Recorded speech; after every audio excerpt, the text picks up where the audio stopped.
Before class, do the chanting based on the right motivation. Right? Please don't forget the motivation. Our motivation is only for achieving Buddhahood to benefit all sentient beings.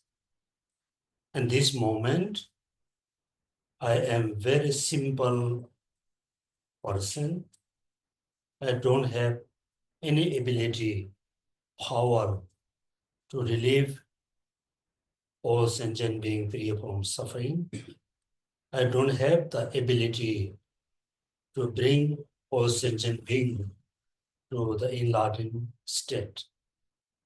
Therefore, I need to practice bodhicitta with the 6 perfections.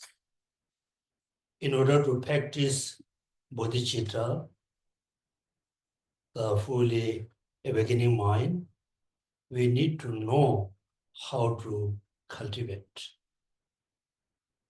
Very simple way, simply you think,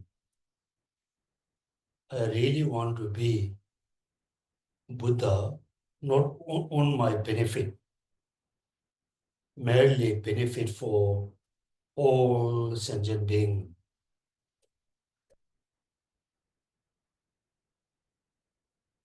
In order to generate bodhicitta, in order to know how to practice bodhicitta, so we need to rely on triple gem, which is the Buddha, Dharma, and Sangha. All the Buddhas, particularly Buddha Shakyamuni, is our excellent guru, teacher. All the meaning of his teachings, particularly a path, cessation, are the actual Dharma. The Sangha who are already walking on the path to achieve liberation or Buddhahood, no matter male or female, those are the Sangha. All the Buddhas are teachers. The teaching, the contents of the teachings are the path. The person, the being who already on the path to liberations are Sangha. Therefore, we take refuge to the triple gem until we become a Buddha. Page number 4, refuge in generating bodhicitta. I go for refuge and enlighten through the Buddha, the Dharma, and Sangha. By my accumulations of practice of giving and so forth, may I become Buddha to benefit all sentient beings. I go for refuge and enlighten through the Buddha, the Dharma, and the Sangha. By my accumulations of practice of giving and so forth, may I become Buddha to benefit all sentient beings. I go for refuge and enlighten through the Buddha, the Dharma, and the Sangha. By my accumulations of practice of giving and so forth, may I become Buddha to benefit all sentient beings. First, take refuge to the Dharma, Buddha as a teacher, the excellent teacher who can show us the path without having any mistake.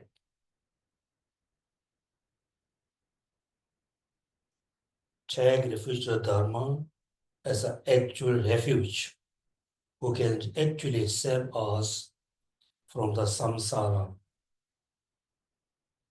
The Dharma is a path which is we can practice.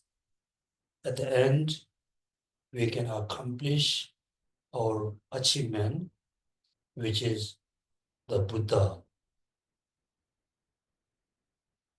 take refuge to the Sangha as a study or practice partner.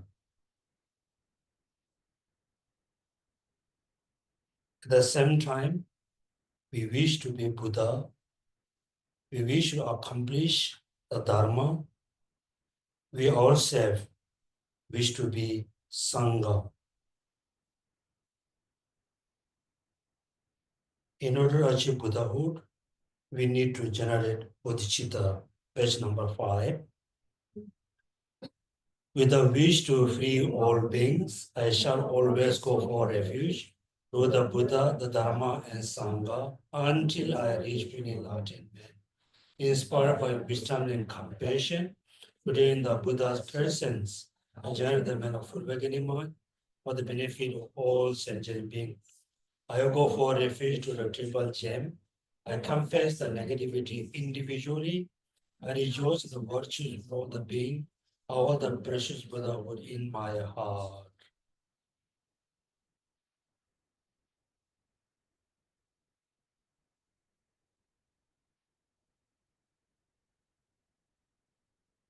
Okay, so at the last sentence he said, right? I hold the precious Buddhahood in my heart. As a Mahayana practitioner, generally we need to practice compassion towards all sentient beings, particularly the person, the group of people whom you really don't like. As a Mahayana practitioner, particularly, exclusively, we have to practice bodhicitta. When you think about bodhicitta, bodhicitta is the principal path, which is we can be free from all kinds of suffering. Bodhicitta is the main practice, which is we can achieve all the good qualities. In order to purify negative karma, practice bodhicitta. In order to free from any kinds of negative energy, practice bodhicitta. In order to have a healthy life, practice bodhicitta. In order to have a healthy relationship with anybody, practice bodhicitta. If you are very serious, be serious about becoming a fully enlightened state, fully enlightened being, we must practice bodhicitta. Right? Then last time I said, last Saturday, for the next 1 week, I asked you to learn, just observe the object. When you see ugly object, just look at the object as a ugly. Don't generate sense of hatred, anger, dislike. When you see the beautiful object, also you just see, let the beautiful object perceive in your eyes. Don't generate desire, attachment, craving. Right? So, in a way, we are very fortunate person, very lucky person. We receive all the important teachings, include the higher Tantrayana teachings. So for most of us, include me, we just flying in the sky. We've been flying in the sky, try to reach, good fruits, try to get something which is important.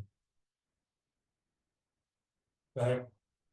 So this is our very basic misunderstanding. When you just fly in the sky, we cannot get anything, we cannot grab anything. So we have to come down on the earth, right? When you come down on the earth, when you try to understand the truth and reality around you, then gradually we can achieve whatever we wish to achieve. So we are totally lacking the foundation of our daily practice. Number one, we are lacking because we cannot control our, like sense. Right? Therefore, many of us having so many difficulties and problems. We see certain thing is so beautiful, so we generate a lot of, like a attachment, desire, craving. Then we are chasing after the beautiful object for many years. When we have the beautiful object in our hands,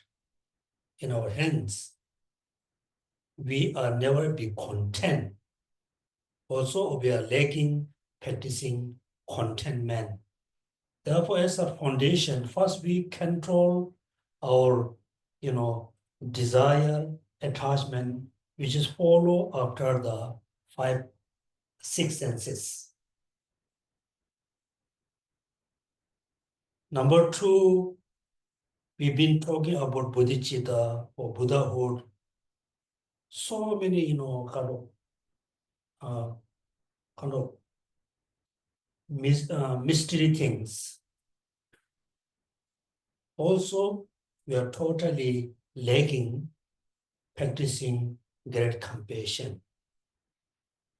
For example, when we attend teaching from any, uh, gurus, while we are in the teaching place or in the temple, we are listening, teaching. That time, most of us can control our negative thoughts for a short time. But there are so many people who are still, attending the teaching in front of the guru, but the mind is everywhere. The body is in the temple, the body is in the classroom, the mind is going everywhere because we are totally lacking the mindfulness. Mindfulness. Therefore, today our class is more focused on meditation. Also, so we read a lot of books about meditations. So we have been hearing, many times about meditation.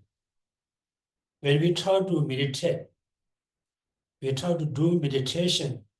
Also, we don't know how to do it.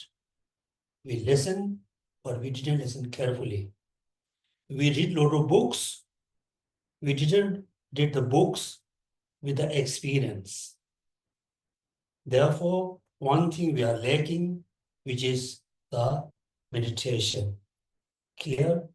Therefore, first, we should not think mindfulness and meditation is same. No. So if we explain a little bit precisely, clear way, mindfulness is not the mind. Mindfulness is one of the mental factors. For example, then the concentration is the mind. Mindfulness is the mental factors. So what are the differences between how we can differentiate and how we can differentiate mind and mental factor? For example, so when you see the book, first moment you can perceive the book in your mind. The book perceived by mind, immediately you think, oh, the book color is white, the book is small, the book is big. Those are we name mental factor. Mental factor. First, you have to be very clear mindfulness and meditations is totally two different consciousness. Clear? Okay. Then before we do meditation, the sitting posture is very important, particularly your upper body. If you're able to sit, the cross leg, you must sit with the cross leg. If you cannot, you sit in the little bit higher cushion, sit on the chair, no matter. But the upper body always have to keep still. Right? There are 7 feature of meditation. First, cross leg. Right? When you really cross your leg very tightly, easily you're going to feel tired. You have a lot of, knee pain, pain here and there. Therefore, when you do cross leg, the two, leg just put, one the right leg, put on the left leg like this. Right? Then you can sit quite a long time. Usually I sit like this, left and right. Then from your hip, the upper body always keep, step, not, land on the right, left, forward, backward. Keep step. Upper body keep step. There's a reason.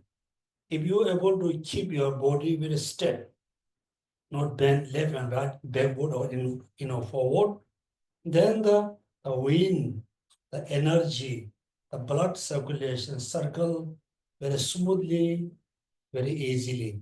You cannot feel, back pain. You cannot feel headache. Simple energy flow very smoothly. You bend, backward too much, you can see you have a chest pain. So keep step. Then your arms, two arms should not touch to the rib. They must keep a little bit, like open, keep open. Let the air flow between your rib and, like arm, let it flow. If you touch your arm, your rib, slowly you can feel your generative heat. Should not touch your rib. Then the shoulder also, should not be too open like this. Should touch, keep as a normal way. Then the neck should not body keep step, or your neck little bit bend.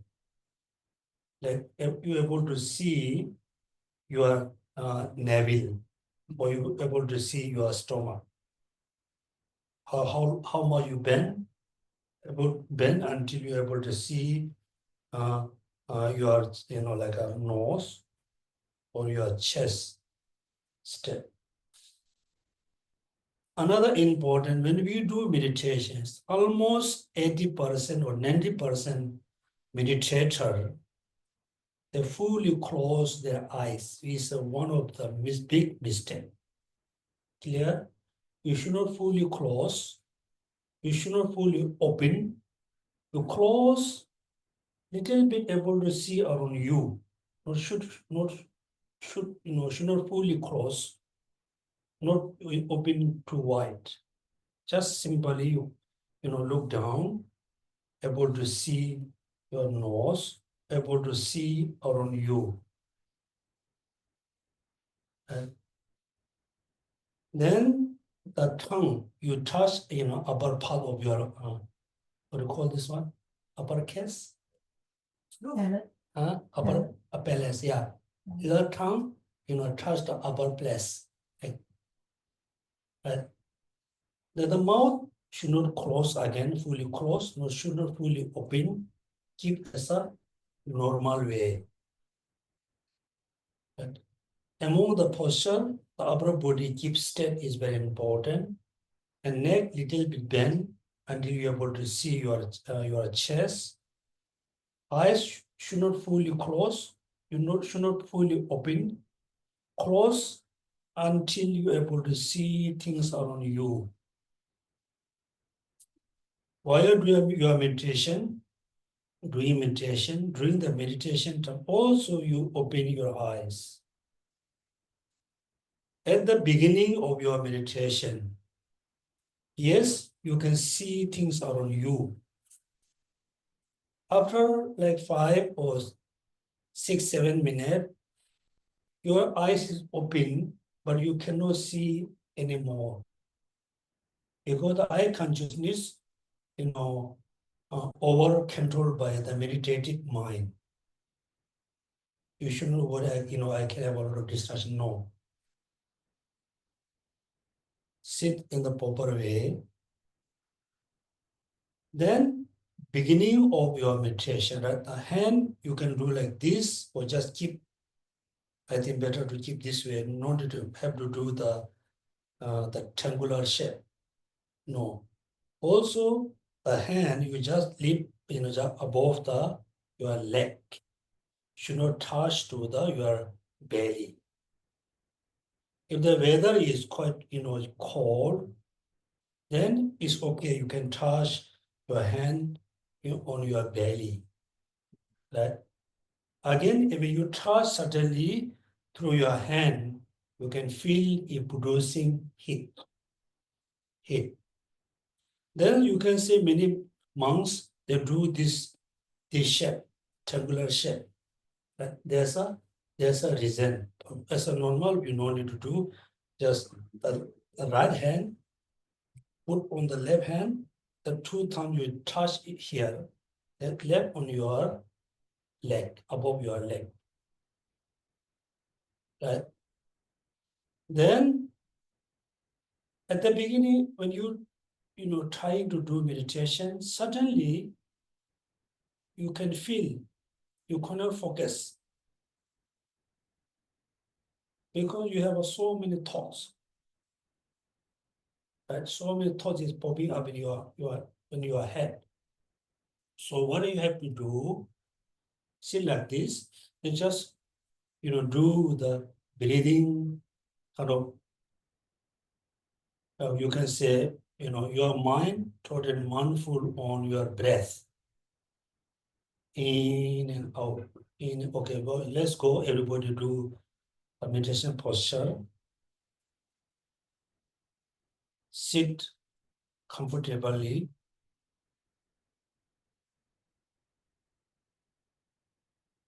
Ready?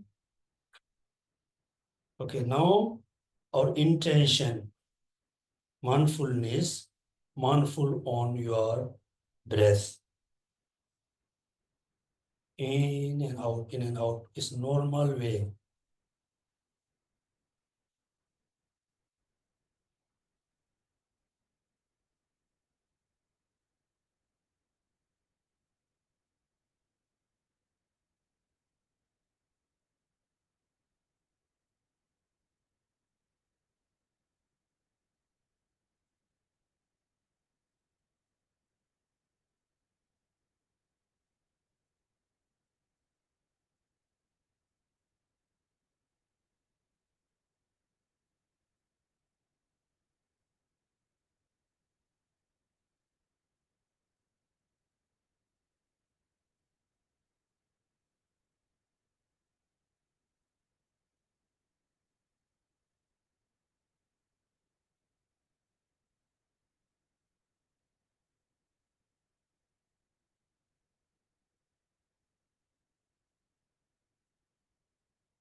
So your mind, the totally focus on your breath until your thoughts, all the thoughts becomes little bit calm, until you feel thoughts become quite calm.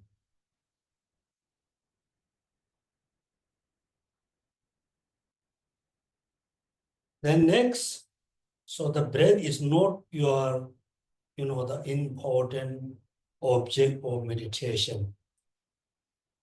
Breath you can use until you able to control your thoughts, until your thoughts become calmness. then you need to use your actual object of meditations.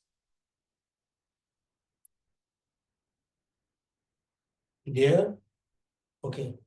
Now we all together just realize my attachment is so strong.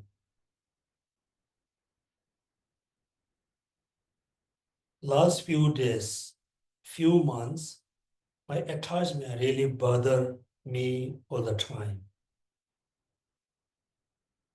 So what kind of attachment we have?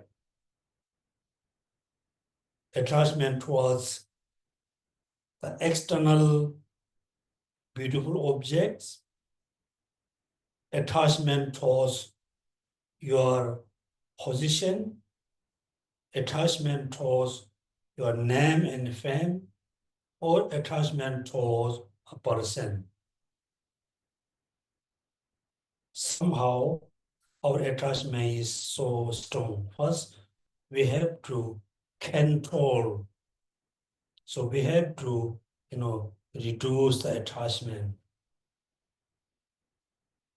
How we can reduce the attachment? First, we need to remember the object of attachment. Let's say we commonly focus on a person. Our mind is so attached to the person.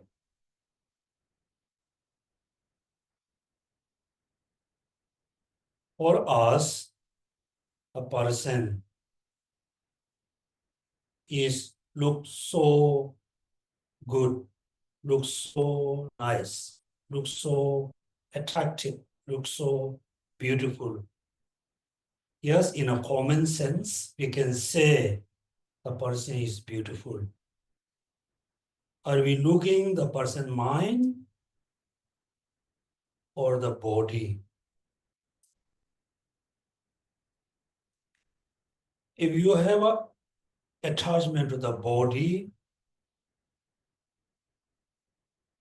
yes, we have attachment towards the body. First, you watch the naked body. Open the skin of the head.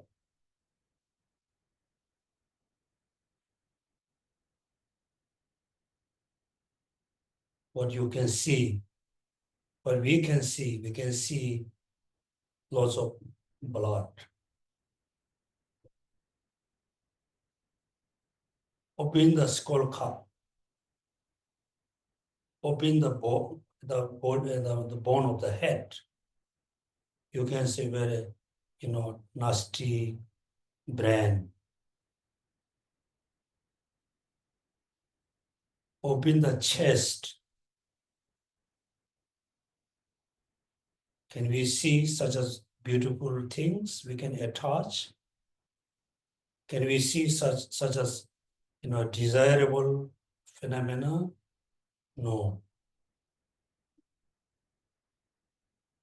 Part by parts, we look all parts of the body. There is no such as thing we can attach so strongly. The body looks beautiful and the reality is very ugly. We can see only ugliness. So through this meditation, analytical meditation, attachment ended our control.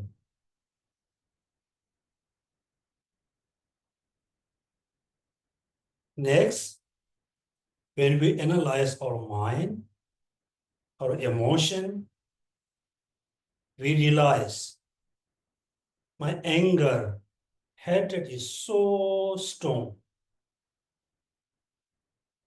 The hatred, anger make me very unhappy, make me upset. Due to the hatred, anger, I can't sleep well. I must control the anger. Anger towards what phenomena? The weather, the four seasons? No. Whom you really angry? Yes, I'm angry with this particular person. Visualize the person or remember the person in front of you.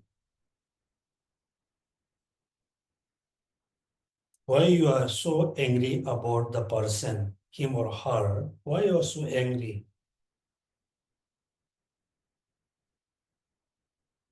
Because he deceived me,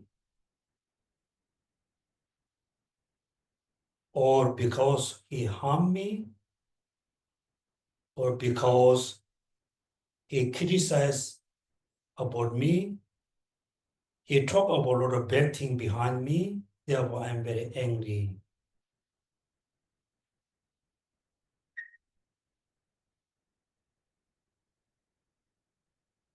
So the person who harm you,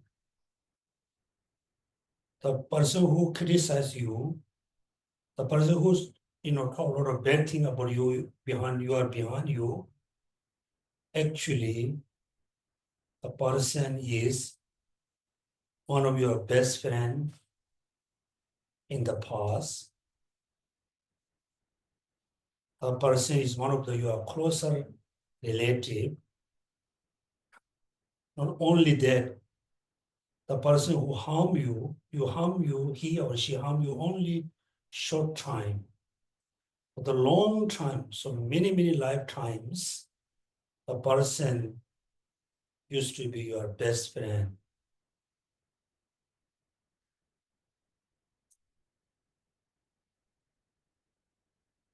The person who harm you, whom you really angry towards him or her, he or she wants happiness, doesn't want suffering. You always make a prayers, all sentient being free from suffering, have a cause of happiness, be happy. So why you are angry towards the very particular person? Cultivate equanimity. No anger, no attachment. Cultivate loving kindness. Cultivate compassion towards the person whom you really don't like, whom you really get angry, upset. You always generate hatred.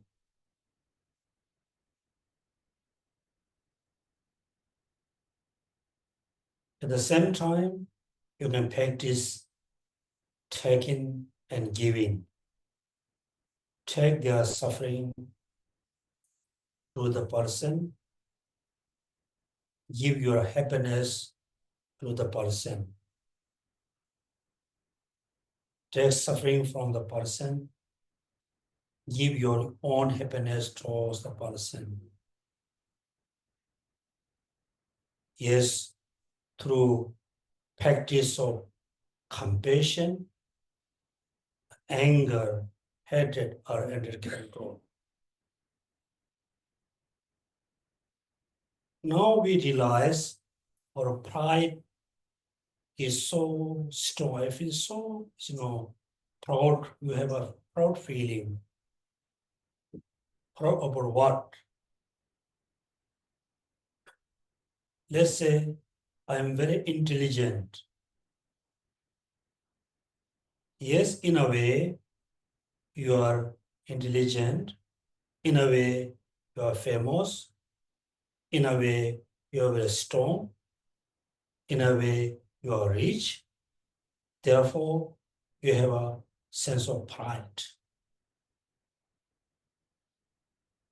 In a way, you're intelligent, but there's so many things you don't know about them. You don't know impermanence, you don't know emptiness, how you can think you are very intelligent. In a way, you are very strong, but compared to others, strong person, you are very weak. Compared with like an elephant, you are very weak person. You should not have a sense of pride. Control your pride.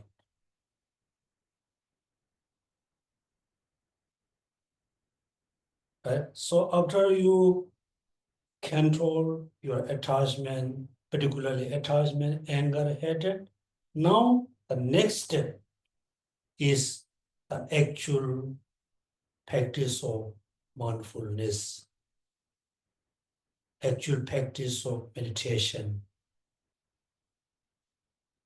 Okay, so before we start, so I ask you to download the image. I hope you already download, right? Okay, you have the image. If you, yeah, you can type in your phone. You can say Shamatha meditation image. Shamatha, Shamatha, Shamatha meditation image. There can be different image. The actual image is same. Different color, maybe different way of different painting. The meaning is same. Right? After you type, you just click on the only image. In the Google, click in the image. Have? Okay. Surely different people has different painting, different image. The meaning is same. The meaning is same. All the meanings are same.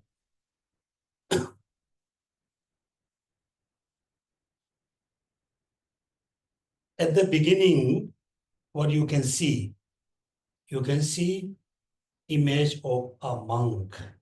Right? Let's say you are the meditator. You can see a monk is symbolized the meditator. Correct? Means you. Let's say the image is your image.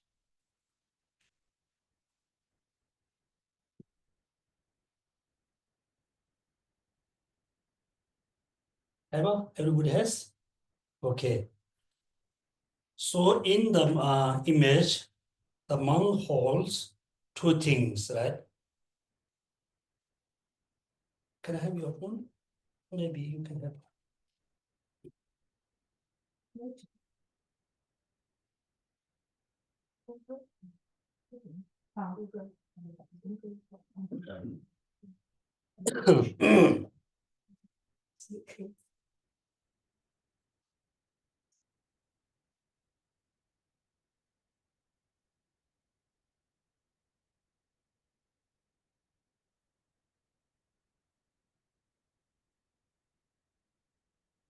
Like you think about this kind of image. Zigzag, elephant. Surely you can have a different image. It's okay.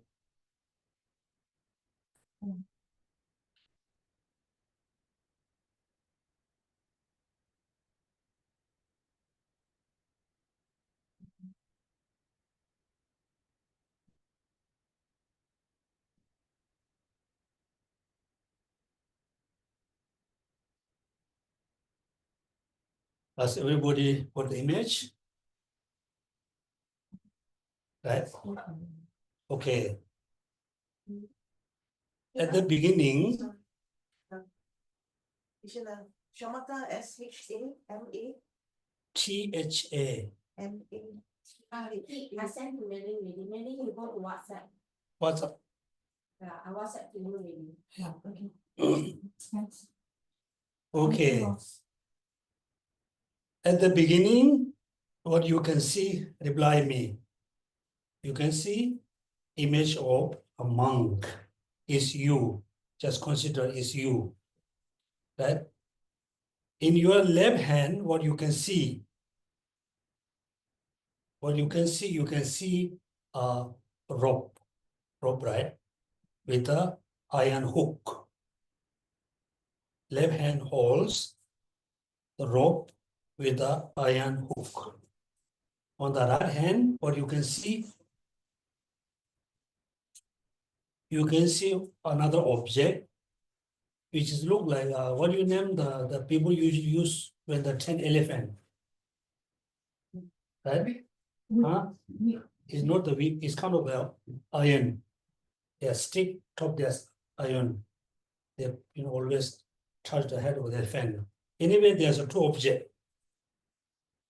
A rope symbolize mindfulness. Clear? Mindfulness. On the object in the right hand symbolize awareness. Or something you can say introspection. We use awareness. This means when you do meditation, the two objects must be with you all the time, which is mindfulness and second one, awareness. Clear? Make sure you always remember, while I'm meditating, I need a good mindfulness as well. I need a good awareness. Clear? Two things. Now, in front of the monk, what you can see? You can see a elephant. The elephant is symbolize our own mind. That means your mind. Right? The elephant symbolize our own mind. What is the color of the elephant? Is a very, very black. So that means our mind is totally influenced by dullness or ignorance. Have all kinds of, the negative thoughts. Therefore, it's totally black. Particularly our body, mind is totally influenced by the dullness. In front of the elephant, what you can see? Monkey. You can see monk and monkey, right? Monkey. The monkey is symbolize excitement, a kind of attachment. The monk, the elephant, the monkey, which one is walking first? Monkey is walking first. Then second, elephant and the monk. That means you can say me as a person, me, and my mind is leading by our excitement or kind of attachment. Exactly. For example, wherever we go, right, whatever we do, first we have a little bit kind of attachment or desire, kind of excitement. Most commonly we go with the excitement for eating food. Whatever we do, mostly by excitement. Also, the monkey color is black, right? Then how many zigzag the path has? Count.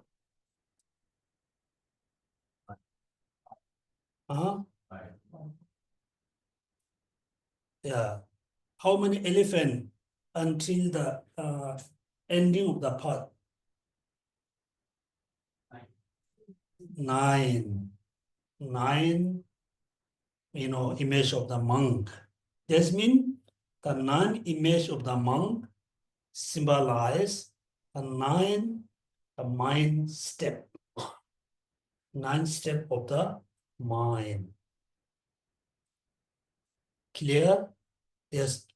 Before now you have to know shamatha is my achievement. I want to achieve shamatha. That shamatha is not the external object, you can achieve it. So you have to achieve the shamatha within your mind. Right? Shamatha. So before we reach to shamatha, we have to go through the 9 step mind. Therefore, there's a 9 monk symbolize the 9 mental step. Clear? And mental step. In the zigzag, how many images of the fire you can see? How many fire? How many fire? 6, 6, 6. First, in for the monkey, the 6 fire. The first fire is big. Second is bit smaller. Third is much smaller. Then finally, you can see the last, you can see it's very small kind of fire or flame. Right? 6 fire symbolize 6 power. 6 powers. Clear? How many fire? 6. Symbolize 6 power. So we can talk about 6 power later, right? Then how many, image of the object you can see? First, behind the second elephant, what you can see? No. In front of the monk, first image of the monk, what you can see? Kind of piece of clothes, right? In front of the first, image of the monk, we can say monk, you can see clothes. Then second image of the monk, what you can see? Fruits. Then next, what you can see? Console with the water. Then next, what you can see? Instrument who do sound. Chinese, you can ching ching, right? You can ching ching. Right? Huh? That's ching ching, you said. I saw the people say ching ching ching, ching ching, right? Then 1, 2, 3, 4. Next, what you can see? You can see a mirror, right? Mirror. These 5 objects, the clothes, fruit, the seashell with the water, then the ching ching, then the mirror, symbolize 5 rupa. Form, then sound, then smell or fragrance, then taste, then textures. 5 object or 5 rupas. Rupa is Sanskrit name, okay? Sanskrit 5 forms. What are the 5 forms? First, form. Second, sound. Third, smell. Fourth, taste. Fifth, texture. Right? These 5 objects symbolize object of attachment or object of desire. Since we were born, even though when we were in mother womb, right, we already have an attachment. That attachment. We have a desire. Since even though when we are mother womb, so what after we are born, also we learn attachment and desire, right? For example, when the baby cry, sometimes mother play the like little object produce the sound, right? Cling, cling, cling, cling. And the child just be quiet, listening the sound. Sometimes the children cry, the mother feed bread, milk, and children still crying. When the mother feed like little bit sweet candy, small one, the children become very quiet. Also, attachment or sweet. So we are, how many realms? 3 realms, right? What are they? Desire realms, then form realms, then formless. Clear.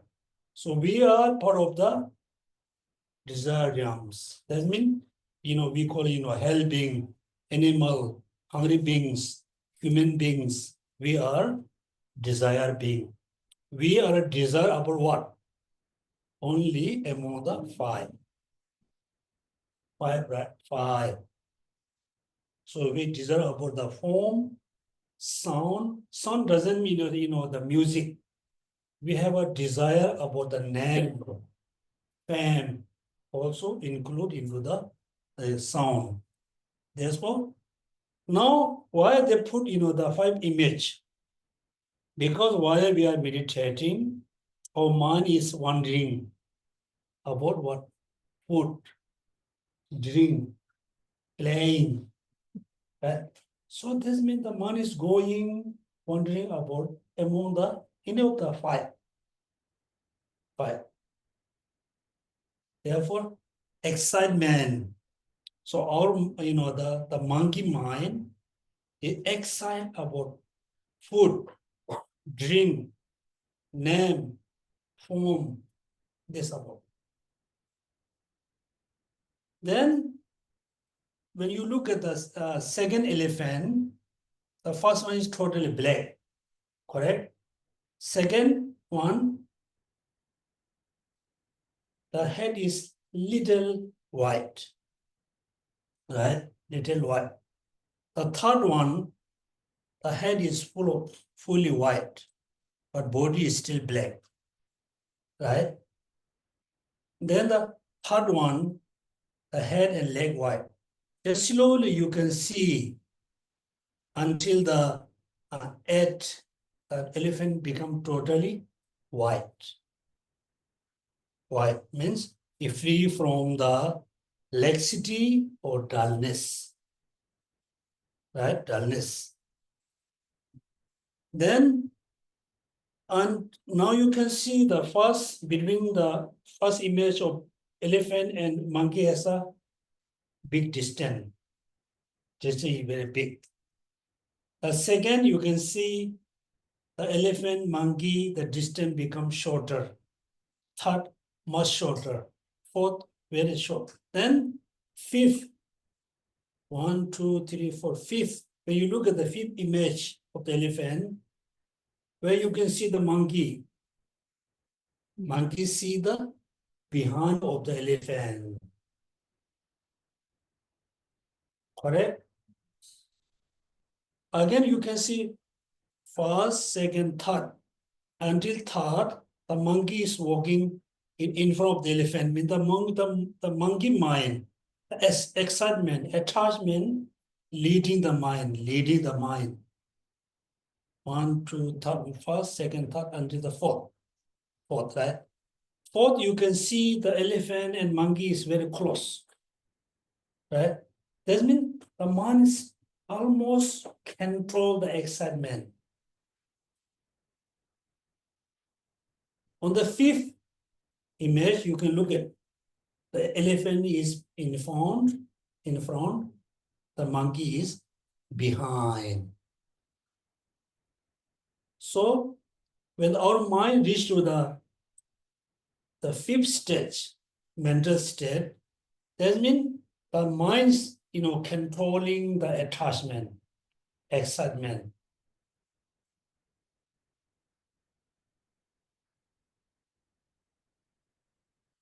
Then 6. Now you can look at the 7th. 1, 2, 3, 4, 5, 6. On the 7th image of the elephant, you can see the monkey is no more there, right? The monkey is no more there. The monkey is with the monk. Means when we reach to the 7th, the mental state, the mind is totally free from excitement, totally free from the laxity.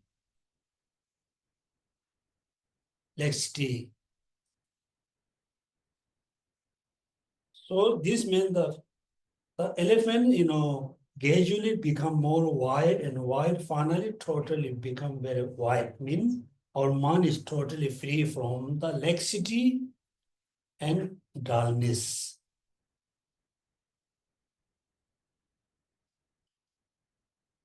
Then when you look at the 9th elephant, then the meditator, the mind is together.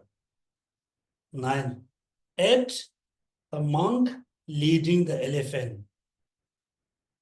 Until there, the mind, elephant leading the mind, the elephant leading the monk. 8, the monk leading the mind. That means we as a meditator, we fully control our mind. Clear? We fully control our mind. When we reach to the 9th step, you no need to lead the elephant. The elephant automatically, naturally, always with you. Always with you. Means no need to put any effort. When you just sit in the meditation posture, the mind is always set there. Set there. Okay, now do you understand the symbolizing, right, of the 9 monk? The 9th monk symbolize the 9 mental step. That means 9 steps. Elephant symbolize what? Elephant symbolize the mind. That means our mind. You must say my mind. The monkey symbolize my excitement, or you can name attachment. Then the clothes, fruits, seashore, sequential, those are symbolized 5 form, which is we are desire about, which is we are attaching to the inner of the 5. Then why slowly the black elephant is changing into white? Through our mindfulness, alertness, our mind is casually free from dullness, casually free from laxity, right? Laxity. Likewise, also, the monkey also slowly getting white, but finally become totally white, and 6, 7, 8, 9, there's no more monkey, no more excitement. Fully eliminate the excitement. Clear? Okay. Emo is? It's that picture on the back of the elephant. Okay. So I'm going to explain this one. Number 1, number 2. The 2 elephant, behind or back, there's nothing, right? The 3rd elephant, what you can see? Again, rabbit, right? Rabbit. Rabbit is a little bit black, half is black, half is white. Then 1, 2, 3. The 4th also you can see the rabbit is become more white. Then 1, 2, 3, 4. 5th you can see the rabbit also become white. Then 6, there's no more rabbit. Okay. The rabbit symbolizes the laxity. Laxity. Also, dullness and the laxity are not same at all.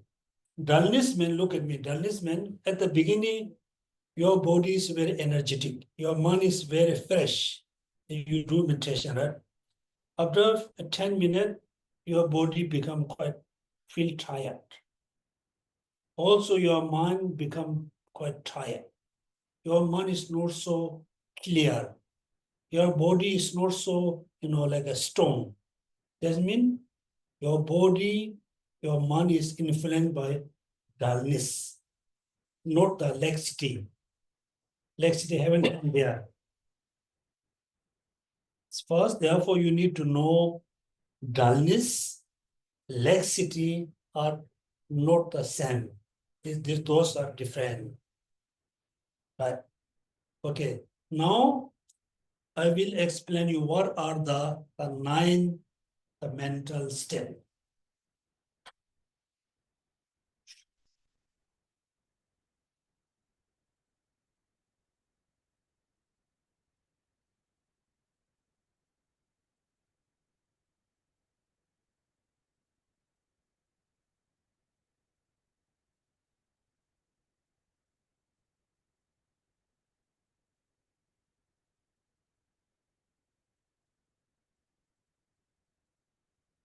Okay, first we go through the six force, six powers.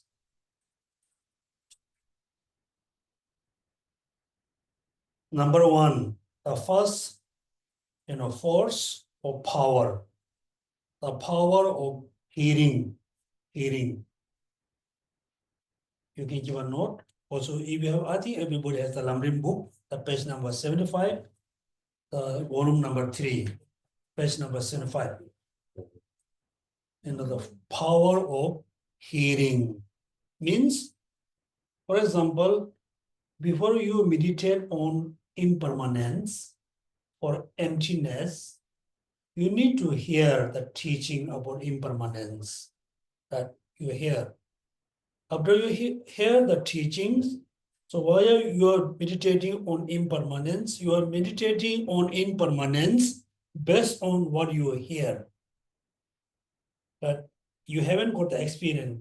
That means your teacher said things are impermanent, it's changing momentarily. Death will come, death will come. Then you see that the meditation posture, you are meditating impermanence based on the hearing. Yeah, number one, the force of or the power of hearing. Number two, the power of reflection.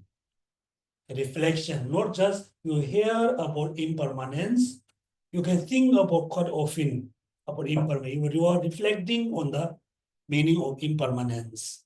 Therefore, power number two is power of reflection. Power of hearing, power of reflection. Number three, the power of mindfulness. Mindfulness. Therefore, first fire in the flame symbolize power of hearing. Second flame symbolize power of reflections.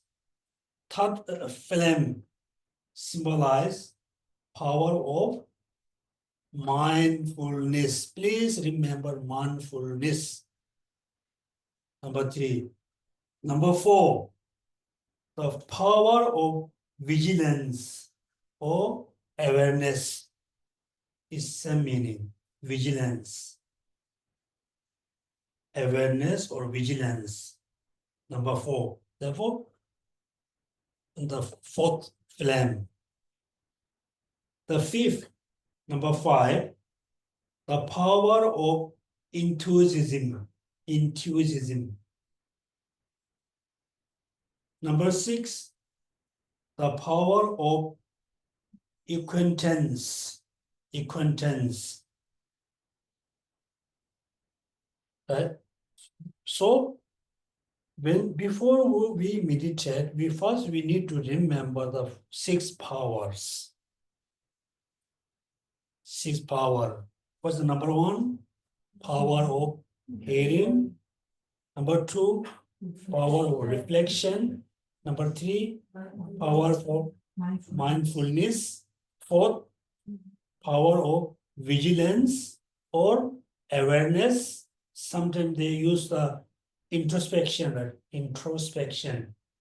The number 5, enthusiasm. Number 6, acquaintance. Acquaintance.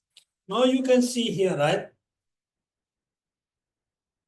First, you can see one fire, flame means first when you are meditating on impermanence. For example, now we use impermanence. You meditate on impermanence based on what you hear. But that time you need to remember how the Guru explained about impermanence, what kind of analogy he or she used for it. The second flame, you're not just meditating on impermanence based on the what you hear. You are meditating on impermanence based on your own reflection, right? Your own reflection. You not just hear impermanence, you can think about again and again, again and again. Now you almost fully understood impermanence. Then the third flame was the third power, mindfulness. But now it's become very important. Now impermanence is we can use as an object of meditation. Object of meditation. We all together meditate on what? Impermanence. Now impermanence is the object of meditation. It's like pillar, very strong, stable pillar, like object.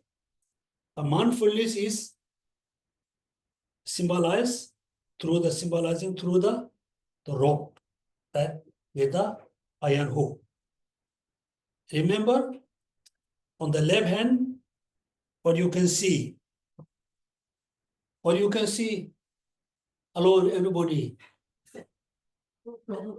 Rope. The rope symbolize what? Mindfulness. Now look and see. The object of meditation, which is impermanent, is like a pillar. We need to meditate on. The mind, the elephant is symbolized mind. How the mind, need to touch with the pillar. We need a rope. That means mindfulness. That means when you meditate on impermanence, you use the impermanent as an object of meditation, but the mindfulness always need to remember impermanence. Right? Clear? If you forgetting that, if you have forgotten, doesn't mean you cannot remember. The mindfulness has gone. The mindfulness is, mindful about food and drink. Drink. Doesn't mean you have forgotten. You have forgotten the mindfulness. You have forgotten the object. Again, remember. Now here important, you can see I said at the beginning, mindfulness and concentration is totally different. When your mind is when you always remember, the impermanence, mean you remember the object of meditation which is impermanence, then the mindfulness always mindful with the impermanence. That means you no need to put any separate, effort to, the mind have to meditate on the object. No need. For example, I have a very strong rope. I tied your rope. I tied the rope in your hand.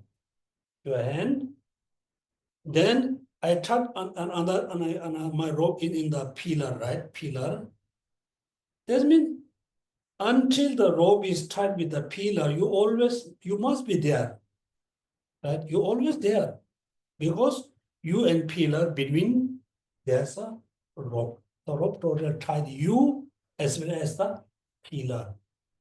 Therefore, you no need to learn, how to do the mind on meditation. And therefore, mindfulness is the key point. Your mind on meditate on the object of meditation. Therefore, mindfulness is very important. Mindfulness, right? And the right hand, what you can see, I'm not sure this one, Chakyu. Because Chakyu is the iron, iron object, right? This one you can see when the people train elephant, the person sit on the elephant, then what they do, they use the iron, just put it on the head. That means it's very painful. The elephant is, when they really, you can see your elephant head has a lot of like a kind of wounded. Then when you do meditations, yes, you always need to remember mindful, you are meditating on impermanence. Then the third is the vigilance, awareness, or introspection. Right? When you realize, oh, my mind is almost going to run away, the mindfulness is going to mindful about food and drink or meeting friends. This one must realize by whom? Awareness. Awareness. Even though when the mindfulness become little bit weak, when the mindfulness little bit, become little bit loose, loosen, the awareness must aware, right? It look like, I told you at the last class, the awareness is very powerful sensor, very powerful. So you must have a good awareness. The awareness must aware, oh, the mindfulness become bit looser, or the mindfulness has gone. Then immediately, again, bring back. Right? Now we go through the 9 mental steps. So we can go one more next time.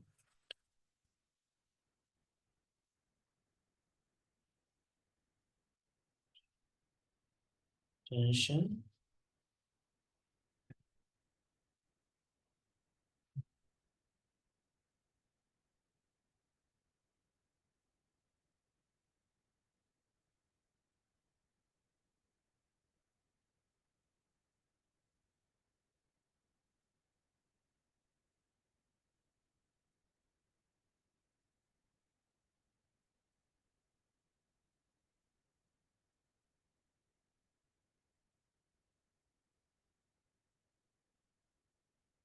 Uh-huh. 81, yeah, I checked this morning. Furthermore, the I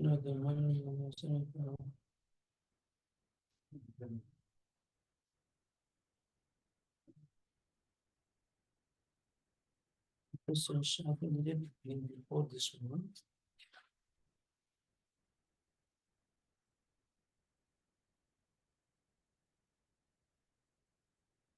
We use this one. It's easy.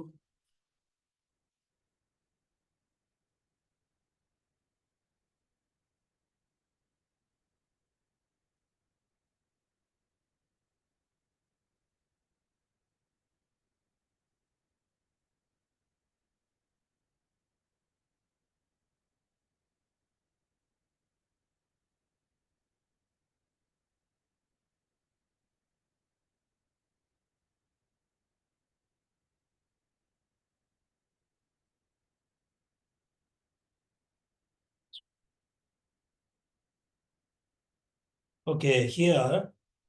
So we go to learn about the 9 the mental stage. the ninth stage, right? The ninth stage through which your mind progress in the depend upon the correct methods. The first stage is called mental placement. Mental placement. Mental placement. The second stage is called continuous placement. Continuous placement.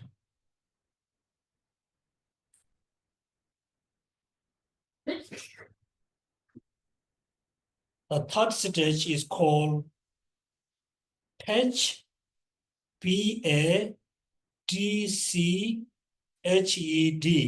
patch placement.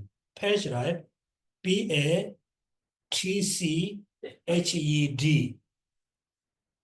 Patch, right? Patch placement. The number fourth stage is called close, very close, a close placement. Close, very close. Fourth. The fifth stage is called taming. Taming. Taming.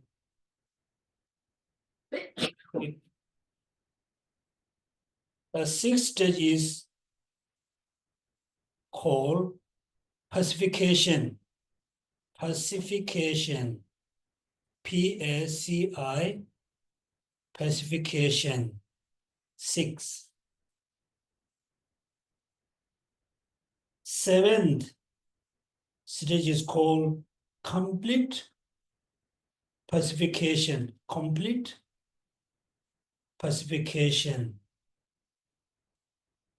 7. Eighth stage is called one-pointed attention. One-pointed attention. The ninth stage is called balance placement.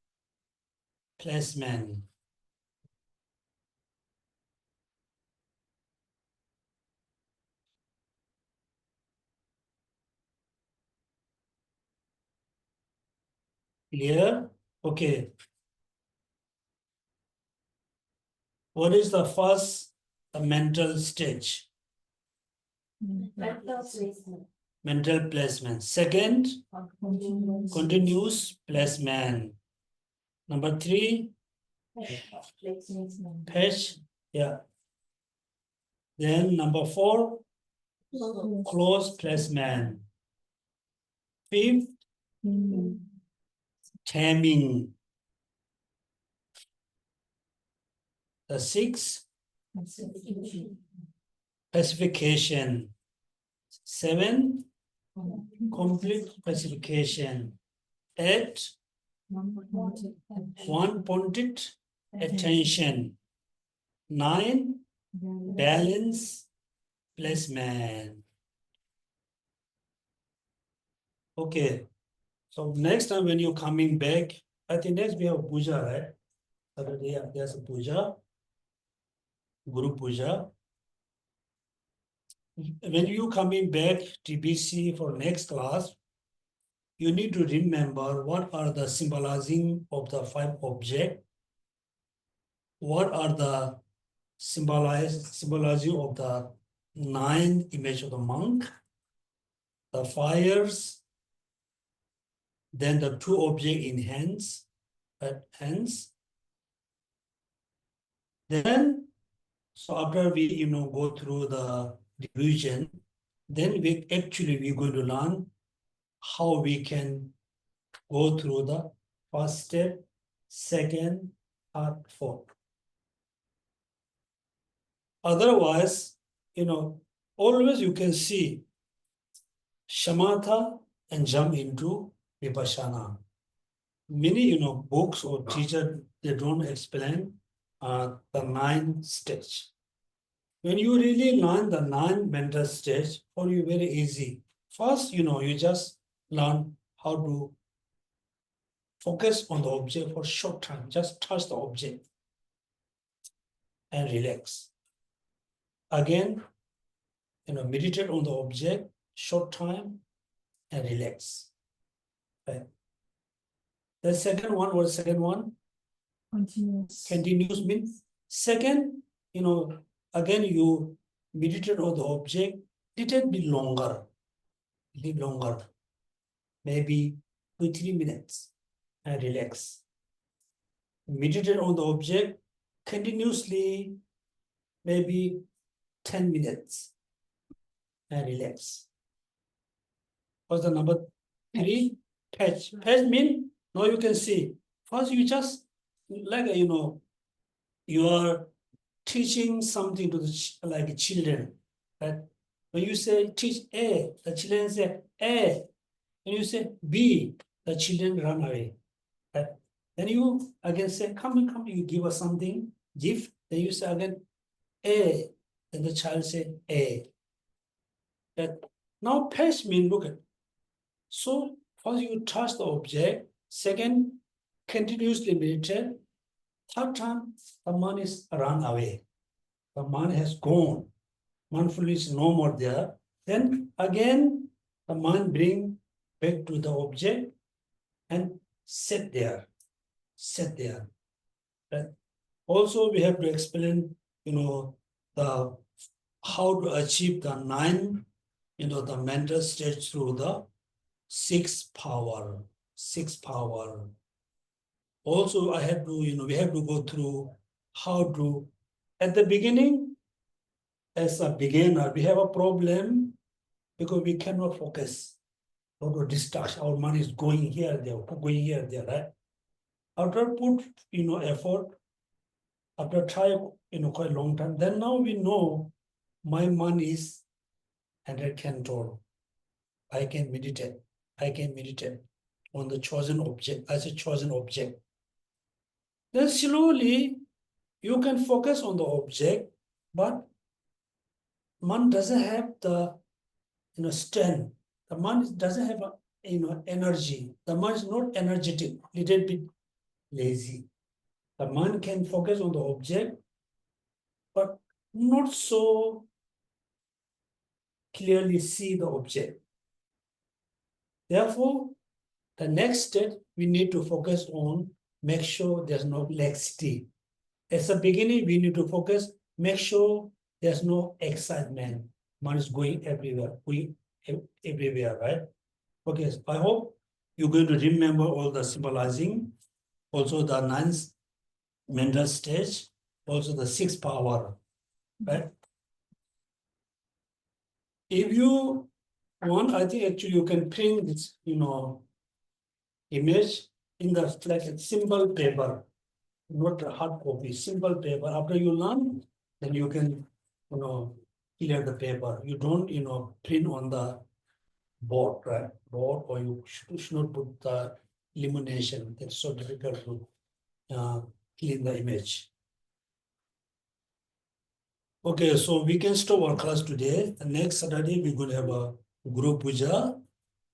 If you wish to attend, which is very good, because I said in our life, 2 important things we need to do, our daily practice: purification, accumulating merit. We should not just be content, only purification, accumulation, purification. Within these 2, we must daily need to enter into the actual practice. How we can enter into practice? I said, practice the 4 miserable bodhicitta, then practice shamatha and vipassana. And also you should not think shamatha is just only the concentration and concentrate only one object. No. When you have become very good in shamatha, when you meditate on compassion, you can meditate on compassion continuous few hours. Next, you want to practice bodhicitta. you can generate bodhicitta continuously without having obstacle for a few hours. When you meditate on emptiness, impermanence, also you can meditate on impermanence continuously. Therefore, Ramaswami said, the shamatha is look like when you keep in one, when you set your mind on the chosen object, it look like a very, very heavy, big, like a mountain. Always stay there. When you let it go, let it use for other purpose, it look like, when you use the shamatha for other purpose, you can engage into any of the positive actions. Right? Positive. Look like you have for example, you have a very good servant, because you servant, right? Good servant. You say, sit there. The servant just sit there for a few hours, not going run away. You ask, okay, clean all the dishes. The servant clean all the dishes very properly. Or clean the room. The servant clean the room. That means the concentration, the shamatha will look like very good servant. Sit there, just sit there. Your mind can mindful on the one object for a few hours. When you use the concentration for generating bodhicitta, you can generate bodhicitta continuously few hours. Therefore, you need to know the shamatha is very important. You can achieve shamatha if you do continuously practice shamatha. Maybe many Lama says, I'm not sure, I don't have any experience. Many Lama says, many book says, the longest one, 6 months. 6 months. Right? Just be busy for 6 months. Who can achieve shamatha? Yeah. Because we never try. It was so difficult, so difficult. If you seriously try, achieve shamatha, Mini Lama says you can achieve shamatha 6 months. 6 months, right? Okay, so at the end, so we do dedication. What's the difference between shamatha, vipassana, and samadhi? Oh, samadhi is a very general words. I say, like shamatha is as a shamatha is a most of our concentration, generally concentration, right? When you come into the actual like a shamatha, the mental state always be positive, always be a virtuous mind. I said last class, even though we can concentrate on something continuously few hours. For example, if you're very angry with someone, you can make a plan to kill the person few hours. You can keep thinking. This little bit kind of samadhi, like just simple mindfulness. Shamatha is not just only the mindfulness, is the nature is always be positive. Be positive. Always be positive. Therefore, you need to learn the definition here. Also, particularly you see the Lamrim. There's a very clearly established the definition of shamatha and vipassana. That generally many people say meditation. For them, it's just mindfulness is the meditation. For us, mindfulness, shamatha has a big difference. In order to achieve shamatha, mindfulness is the key factor achieving shamatha. Without mindfulness, we cannot achieve shamatha. Clear? Shamatha. Right? Okay, at the end we do dedication. In the past, present, and future. So we're going to accumulate a lot of merit. In the past, we did accumulate. We have accumulated today. We will accumulate in the future. Not only our own merit, we can remember all the merit accumulated by Buddha and Bodhisattvas as a mini ordinary person. All merit together Today we dedicate ourselves to able to practice the pure path, particularly bodhicitta, 6 perfections.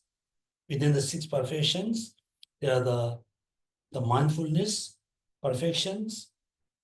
We dedicate all the merit to able to practice the path.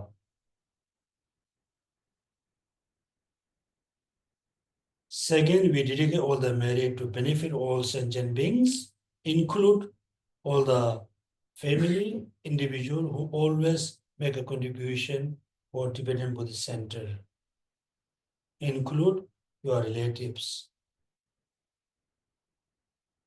Last, we dedicate the merit to live long life all the lineage guru, particularly His Holiness the 14th Dalai Lama, and world peace.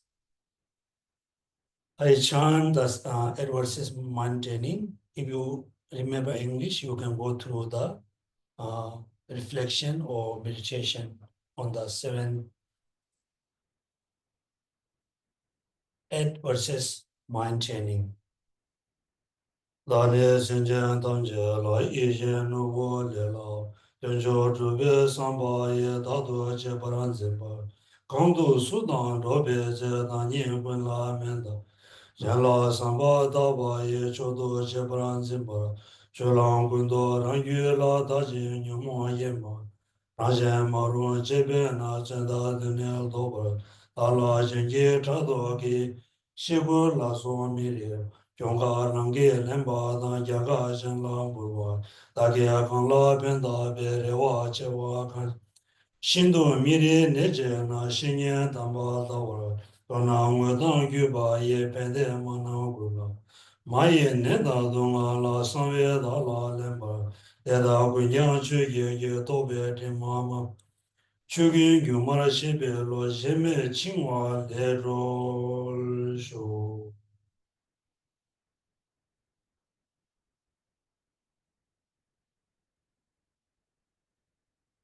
Okay, so thank you so much for attending the class. Have a happy Saturday. Thank you.